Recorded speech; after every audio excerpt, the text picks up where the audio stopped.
Yes, students of 9th standard, I am going to read lesson number 1, that is sources of history.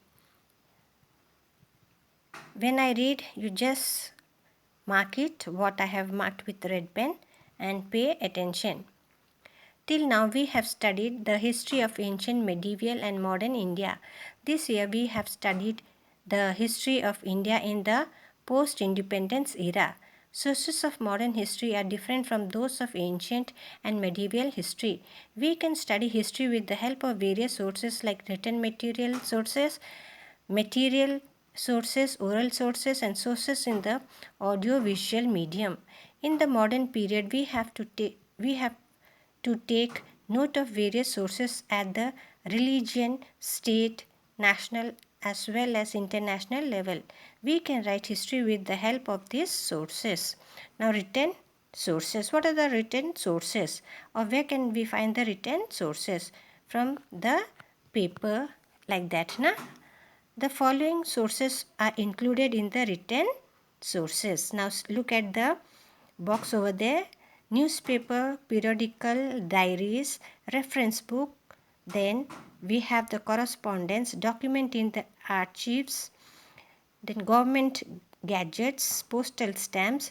Then last is the encyclopedia. Now go to the small box down over there. The place where historical documents are preserved is called archives. Already have explained to you.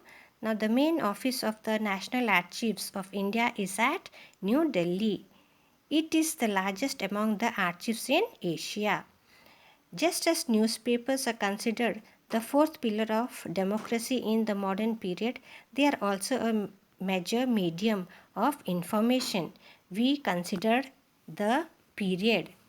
Next paragraph, from 1961 to 2000.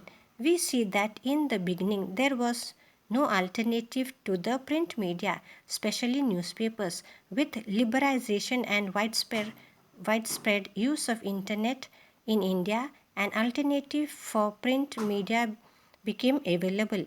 Yet the print media still continued to be powerful.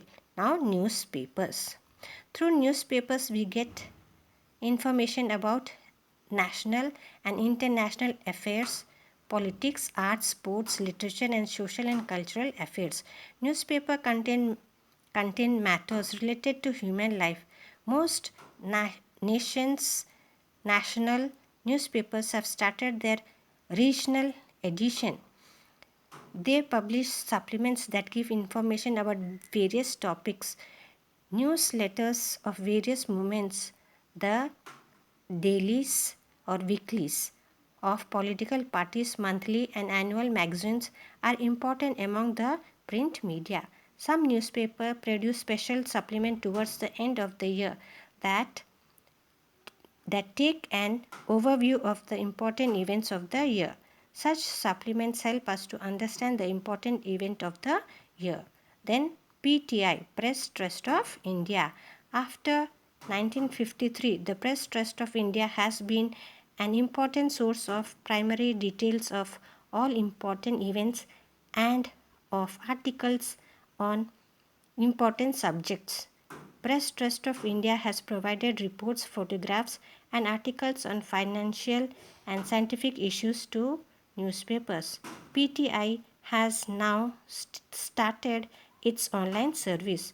During the 1990s, PTI started using the satellite broadcast technology instead of teleprinters to send news all over the country. This material is important for writing the history of modern India. Okay, next we'll start next period.